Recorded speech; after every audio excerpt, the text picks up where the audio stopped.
Have you ever noticed how something feels wrong before anyone says a word? I still remember the air that afternoon in Victorville. It was dry, sharp, the kind that makes every sound feel louder. Natalia Reyes should have been walking down that cracked sidewalk like she always did, sketchbook tucked against her chest. She never missed a day. She never walked alone. But that day, the space beside me was empty. Her footsteps weren't there. The sound of her humming, the one she always used when she was nervous, was gone too. And I told myself maybe she'd gone ahead. Maybe she was late leaving school. But in my chest, something felt off. People talk about last moments like they're easy to spot. They're not. They slip past in silence. You only realize later. The next morning, her bike was standing at the school gates. Upright, balanced perfectly, like she'd just stepped away for a second. But she hadn't. And that's when I knew. This wasn't a mistake. This was someone's message. What hurts most isn't the silence. It's the details she left behind. Natalia wasn't just a missing face on a flyer. She was a girl who taped feathers to her walls because she believed they carried wishes. Her room smelled faintly of lavender, the kind her grandmother, Marisol Vega, always tucked in her pockets. Natalia kept a promise list under her pillow, short notes about things she swore she would do. The last one read, "Take my little brother to the creek before summer ends." Her absence wasn't just felt, it pressed into people.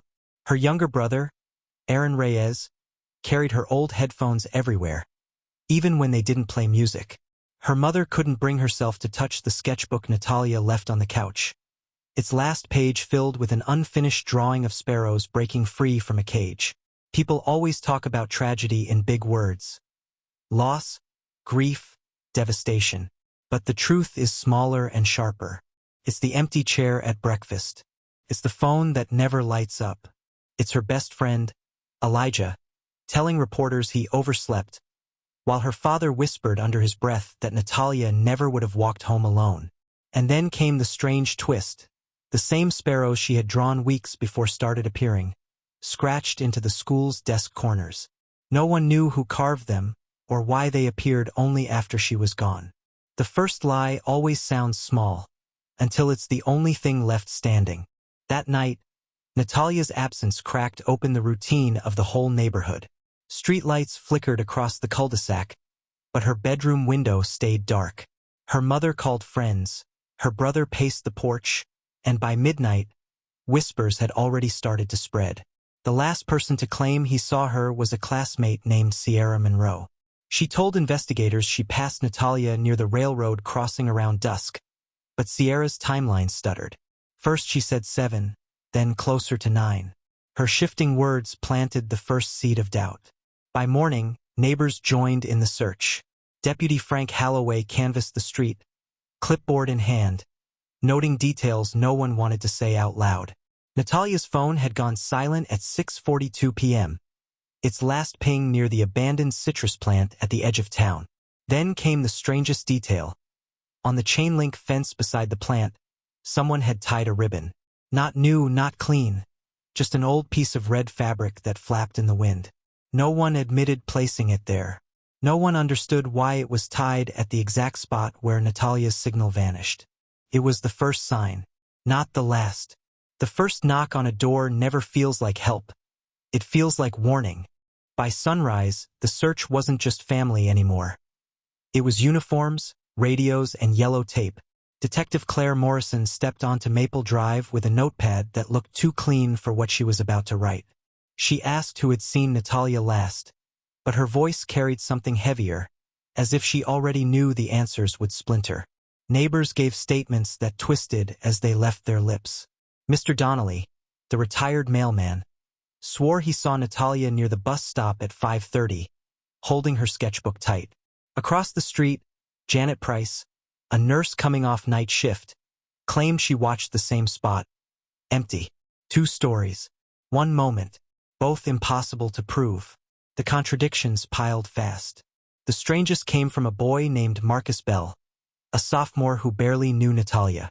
He told police he noticed her backpack tossed beside the drainage ditch by the citrus plant. But when officers checked, the bag wasn't there. What they did find was worse. Carved into the rusted metal of the drain cover were initials, backward, etched deep enough to leave shavings on the ground. They weren't hers. They weren't his. And for the first time, Detective Morrison's pen slowed. The worst part isn't when evidence disappears. It's when people swear they never saw it at all. The case fractured the moment police admitted they overlooked something.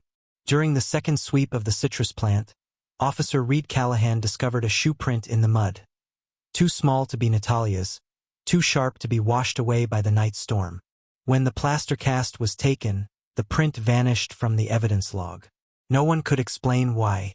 Her family's desperation only grew louder. At a candlelight vigil, Natalia's aunt, Rosa Martinez, shouted that someone in town knew the truth. Her words split the crowd, some nodding in silence, others insisting no one should accuse neighbors without proof.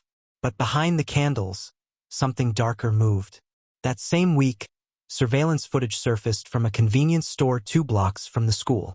The grainy clip showed a figure wheeling Natalia's bike into the lot at 3 a.m., propping it against the curb and walking away. The figure never turned toward the camera. Their jacket bore no logo, no mark, nothing. And then came the betrayal. A close friend of the family, Harper Lowell, admitted she deleted a voicemail Natalia had left the night she vanished. She said it didn't sound important, but investigators described it differently.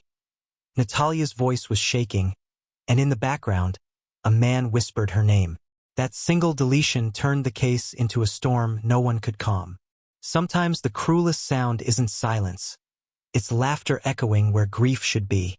2 weeks after Natalia's bike was found, a man named Dorian Valles walked into the county sheriff's office. He claimed he knew what happened. His shirt was wrinkled, his eyes unfocused, and as detectives pressed him, he grinned. He described in vivid detail the path through the orange groves, the ditch by the irrigation canal, the night air heavy with diesel smoke. But something was off. Investigators noticed he inserted himself into events no one had reported. Details that hadn't been released to the public rolled off his tongue like rehearsed lines. Yet when asked the simplest question, what shoes Natalia wore that morning, he froze. His grin collapsed. Back in the small town, whispers grew louder. At the community center, Maribel Soto, a volunteer teacher, revealed she once saw Dorian parked near the school days before the disappearance. His windows tinted black, his hand gripping a notebook. She said she told the principal, but no one followed up. The town's fear turned to fury. Mothers marched with Natalia's photograph printed on red posters, chanting through the square. Yet behind closed doors, detectives argued. Was Dorian a liar craving attention, or had he slipped, exposing a truth no one wanted to face? The hardest blow came when Natalia's younger cousin, Luis Andrade, recalled something he had been too afraid to say. On the night she vanished, he woke to tapping on his window. A voice whispered her name. Soft, urgent, desperate. He swore it wasn't Dorian's voice. Now 2 voices haunted the case. The truth doesn't always shatter. It smolders, waiting for someone brave enough to touch the ashes. 3 months into the chaos, investigators uncovered a lead no one expected. Clara Mendez, a retired postal clerk, walked into the sheriff's office clutching a crumpled envelope. She confessed she had delayed delivering it, too afraid of what it might mean. The letter, written in shaky handwriting, was postmarked 2 days before Natalia vanished. It was addressed to the mayor's office but never reached him. Inside were just 5 words. She saw what she shouldn't. Handwriting experts confirmed it matched the script of Ernesto Duarte, a farm foreman known for hiring undocumented workers in secret. Ernesto had vanished days after Natalia went missing. His truck was later found torched at the edge of the swamp, the flames so hot the tires melted into the earth. But it wasn't the fire that broke the town. It was the discovery inside the ash. Investigators pulled out a silver locket, warped by heat but still recognizable. It belonged to Natalia. Witnesses recalled she never took it off, a gift from her grandmother in Mexico. When the sheriff announced the find, Natalia's mother collapsed in the church square, her wails echoing against the stone walls. People who once whispered now wept openly. The letter, the locket, the fire, they painted a picture too cruel to ignore. Yet the story closed with no trial, no arrest. Ernesto was gone, and with him the truth. Natalia's case was sealed in sorrow, a scar on the country's history of missing girls whose names fade, but whose shadows never leave. Because sometimes the narrator's voice lingers. The cruelest ending isn't knowing who took her. It's knowing she may have died carrying someone else's secret. Subscribe to the Veil of Secret for more stories the world tried to bury.